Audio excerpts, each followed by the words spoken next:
Aujourd'hui, Florentino Pérez vient clairement nous montrer qu'il fera toujours passer les joueurs avant la tactique et le coach. Maintenant, on comprend mieux la différence entre les résultats avant le Classico et après le Classico. Mais avant de continuer la vidéo, si toi aussi t'as déjà pleuré devant un match de Madrid, n'hésite pas à t'abonner, c'est reparti. Pérez ne veut voir en aucun cas Vinicius quitter le club. Et il pouvait pas mieux nous le montrer pendant le match contre Séville. Après que Xabi Alonso ait fait le choix de sortir Vinicius et que tout le Bernabéu se mette à le siffler, Florentino il demande à un de ses collègues mais pourquoi il sort Vinicius en fait. Et ça encore une fois ça témoigne des désaccords entre la direction et Xabi Alonso. Malgré les mauvaises prestations de Vinicius, Florentino lui veut rien entendre. Le Real Madrid croit que Vinicius Junior a un avenir exceptionnel. C'est même l'un des objectifs du club pour 2026. Alors qu'on pensait tous que Madrid n'allait pas s'aligner sur les demandes de l'entourage de Vini. Encore une fois la direction est sans pitié avec Xabi et ça change pas. Xabi Alonso n'est toujours pas à l'abri d'un limogeage. Si l'équipe avait perdu contre Séville, Florentino Pérez aurait pu le limoger. Les performances récentes rappellent les derniers matchs de la saison dernière. Et juste comme ça par hasard, les performances de Vinicius, elles lui rappellent pas celles de l'année dernière peut-être. En réalité, je critique même pas le fait qu'il souhaite prolonger Vinicius, c'est normal. Mais moi je trouve juste que cette situation, elle est idéale pour voir à quel point Florentino Pérez il est en désaccord avec Xabi.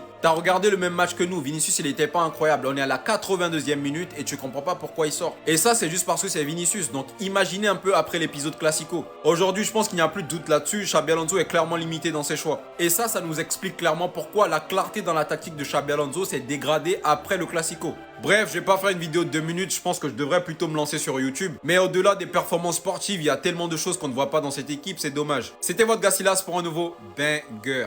Les actus mercato du mercredi 24 décembre, c'est parti. On commence tout d'abord avec le Real Madrid et Florentino Pérez, le président du Real, les gars. Donc, il ne veut absolument pas entendre parler d'un départ de Vini Junior du Real Madrid. Pour lui, les gars, c'est un cas du Real. Il espère qu'il va rester de nombreuses années du côté du Real, malgré qu'on entend toujours beaucoup de rumeurs concernant un départ de Vini. Pérez souhaite conserver, bien sûr, le Brésilien. Toujours du côté du Real Madrid, on va parler cette fois-ci de Franco Mastantuono et d'après Fabrizio Romano, les gars, il ne bougera pas du Real Madrid cet hiver malgré qu'il a très peu joué comme ces derniers temps. Bon, après, il était blessé, mais même les gars, ils pensaient peut-être jouer un peu plus. Mais il est considéré comme un élément d'avenir par la Maison Blanche. Donc en gros, du côté du Real, il y aura seulement un départ cet hiver, c'est celui d'Hendrick à Lyon.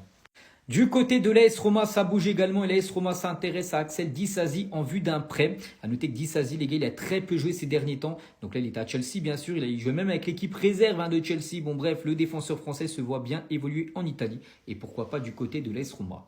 Et on finit aujourd'hui avec l'Olympique lyonnais après avoir signé Hendrick. Donc Noah Martet dans le viseur de Lyon. L'international danois qui peut évoluer à tous les postes du milieu, mais aussi sur les ailes, est estimé à 8 millions d'euros par son club de Brøndby. Le coach du Real Madrid, Xabi Alonso, les gars, un plan concernant Rodrigo pour la reprise des matchs. Donc l'idée de Xabi Alonso est de faire de Rodrigo le point central de son jeu. En gros, l'entraîneur insiste pour que Rodrigo touche davantage le ballon et que ce soit bien sûr lui qui organise bien sûr l'attaque en gros du Real Madrid. Rodrigo, donc de l'invincibilité, donc où on ne voyait plus du tout jouer les gars à une place de titulaire. Rodrigo est désormais un des favoris de Xabi Alonso là pour la nouvelle saison. Il compte beaucoup bien sûr sur le Brésilien.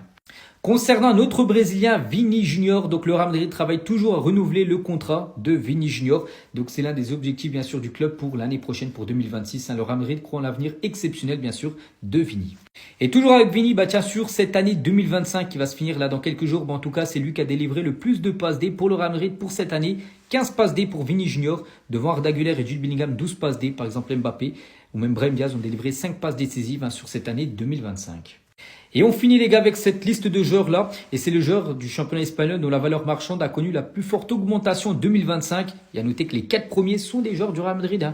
Hudson les gars, donc il a pris plus 52 millions d'euros quand même sur l'année 2025. Voire Arda Güler, Carreras ou même Mbappé parmi le top 4. Salut les gars, j'espère que vous allez bien. Voici la série d'informations d'aujourd'hui concernant le Real Madrid. Vous savez quoi faire, like, partage, abonnement si vous ne l'êtes pas encore. Let's go. Donc les gars, voilà, Hendrick avec l'Olympique lyonnais, ça a été officialisé. D'ailleurs, il a déjà pris son jet privé direction Lyon avec ses 2 chiens et sa femme. Et Kylian Mbappé lui a souhaité bonne chance avec ces emojis là. Certains affirment que Mbappé se moque de lui. Et selon Marca les amis, l'idée de Xabi Alonso est de faire de Rodrigo le point central de son jeu. L'entraîneur insiste pour que Rodrigo touche davantage le ballon et que le jeu soit plus organisé autour de ses jambes. Mais avec Kylian Mbappé dans l'équipe, c'est impossible, Xabi Alonso. Réfléchis, tout va toujours tourner autour de Mbappé. Toujours selon Marca, Xabi Alonso aime Rodrigo, il est obsédé par lui. Et plusieurs joueurs du Real Madrid sont actuellement en vacances à Dubaï. On peut voir Jude Bellingham. Et on a Eduardo Camavinga qui est actuellement en Angola. On a Dean Huijsen qui est actuellement à Dubaï. Vinicius aussi est actuellement à Dubaï. Dubaï. Et pendant que les autres joueurs sont en vacances, Endrick, lui, il charbonnait les gars avant de rejoindre Lyon. Pendant ce temps, le Santiago Bernabéu est transformé en parc de Noël pour que les enfants puissent aller s'amuser. Et l'information est tombée, Dayo Upamecano et le Bayern sont proches d'un accord sur un renouvellement.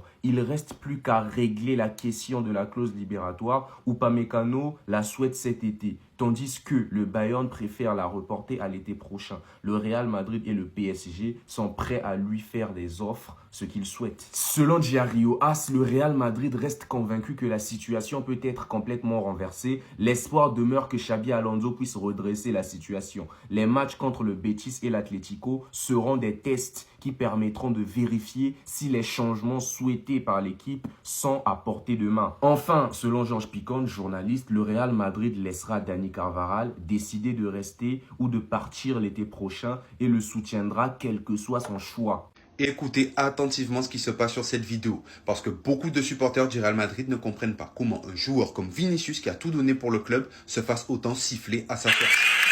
Écoutez. Il y a quelques applaudissements, mais c'est pas tout.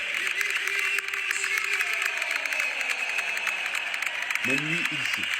Même lui, il est au courant.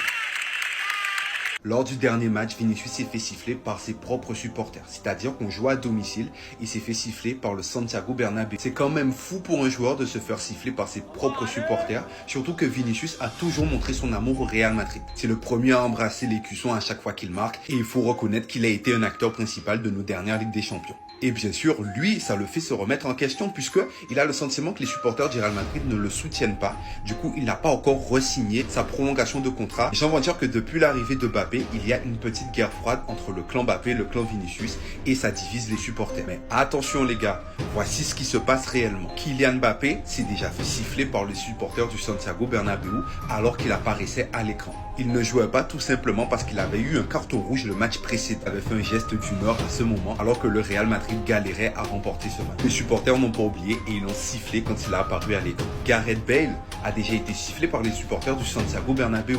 Donc ce n'est pas un cas isolé ce qui se passe avec Vinicius. Cristiano Ronaldo a déjà été sifflé par les supporters du Santiago Bernabéu. D'ailleurs, Cristiano Ronaldo avait même fait cette déclaration. Je demande simplement aux supporters du Real qu'ils ne me sifflent pas ici, c'est-à-dire au Santiago Bernabéu. Au Real Madrid, c'est comme ça. Il n'y a pas de passe-droit. Il ne faut pas que les joueurs pensent qu'ils sont au-dessus du club. Quand les performances ne suivent pas, les supporters du Santiago Bernabéu vont siffler les joueurs. On trie tous ensemble l'effectif du Real Madrid, qui doit rester, qui doit partir, on regarde ça. On a déjà fait le poste de gardien de but et les défenseurs. Là, on passe au milieu de terrain, les gars, et il y a beaucoup de choses à dire. On commence, les gars, par le poste de défenseur, de milieu de terrain défensif, excusez-moi. On a Aurélien Tchouaméni et Camavinga, les deux qui peuvent jouer à ce poste. J'inclurai même Valverde, mais on va rester sur les deux pour le moment. Pour moi, les deux là, c'est vraiment très très utile parce que Tchouaméni, pour moi, est excellent à ce poste. Il nous les a prouvé en 2025, même si en 2024, il n'a pas toujours été top, notamment au début de saison. Là, les gars, depuis 2025, il n'y a rien à dire. C'est un des meilleurs joueurs du Real Madrid. Défensivement, il est top. Il redescend entre les défenseurs centraux. Il est assez versatile. Mais bon, qualité balle au pied, c'est sûr, les gars, on ne s'attend pas à un Modric et un Toni Kroos. Mais dans son domaine de jeu, il est très bon. On passe à Camavinga. Camavinga, lui, les gars, je suis un petit peu déçu. Parce que Camavinga, il est très jeune, il a 22 ans, il a une marge de progression de fou malade. Il est déjà très très fort. Mais le problème, les gars, c'est les blessures. Camavinga, ça fait 1 an qu'il n'est pas régulier à cause des blessures, qu'il n'arrive pas à s'imposer, que ce soit au Real Madrid ou en équipe de France. Il est rongé par ce problème. Et pour moi, au Real Madrid, tu ne peux pas t'imposer en étant autant blessé. Après, on va aller très vite. On a Bellingham et Ceballos. Ceballos, je l'élimine de l'équation. Ceballos, les gars, pour moi, n'a pas le niveau Real Madrid, n'a pas la régularité Real Madrid. Même s'il est capable sur un ou deux matchs de quelques exploits, c'est pas régulier sur une saison. Pour moi, il doit partir. Bellingham, joueur exceptionnel qui est arrivé à la première saison au Real Madrid, qui a été absolument exceptionnel. Mais si on dit la vérité, depuis son retour cette saison, donc si on juge uniquement depuis le mois de septembre, depuis qu'il est revenu de sa blessure à l'épaule, Bellingham, c'est pas régulier. Il y a des hauts, il y a des bas, il y a des matchs qui passent totalement à travers, il y a des matchs, il est bon. Donc moi, j'en attends plus de lui. J'attends peut-être un petit peu aussi qu'il redescende plus sur le terrain, qu'il arrête de se prendre pour un offensif. Maintenant qu'il y a Mbappé, Vinicius, Rodrigo, il doit jouer bien plus bas. Et j'attends surtout de lui qu'il fasse le lien entre le milieu de terrain et l'attaque. Pour moi, c'est lui qui doit faire ça, mais j'attends qu'il le fasse. Ensuite, on a Arda Güler et Valverde. On commence par Güler. Güler qui, pour moi, est un petit peu une satisfaction parce qu'il ne jouait jamais sous Carlo Ancelotti. Et maintenant qu'il a du temps de jeu, on a pu voir son potentiel, on a pu voir jusqu'où il allait. Et on se dit qu'à 20 ans, il n'a peut-être pas le niveau pour porter le milieu du Real Madrid à lui tout seul. Il lui faut de l'expérience. C'est un joueur de rotation, c'est pas un titulaire. Faut se mettre les choses au clair, les gars. Arda Güler n'est pas un titulaire, on le voit. Souvent, il disparaît dans les matchs. Physiquement, il n'est pas encore assez solide pour parler avec d'autres milieux de terrain, pour se confronter physiquement. Il doit être souvent offensif et au Real Madrid, offensivement, il y a des bouchons, donc il entre dans la rotation. Et Valverde, ça va peut-être vous paraître sévère, mais Valverde, pour moi, il fait un mauvais début de saison. Au milieu de terrain avec le Real Madrid, il apporte pas grand-chose, si ce n'est rien. Son meilleur poste depuis le début de saison, les gars, c'est arrière droit. Pour remplacer Carvajal et Trent Alexander-Arnold, c'est là qu'il a été le meilleur depuis le début de saison. Au milieu de terrain, les gars, Valverde, cette saison n'apporte absolument rien. C'est plus le Valverde des saisons précédentes qui donne son cœur, qui donne son âme et tout. Là, pour moi, vraiment, j'ai du mal à le reconnaître. Et ben, pour moi, Valverde, les gars, au milieu de terrain, il apporte rien cette saison. Je suis honnête. Voilà. Restez branchés, on va passer aux attaquants très très bientôt.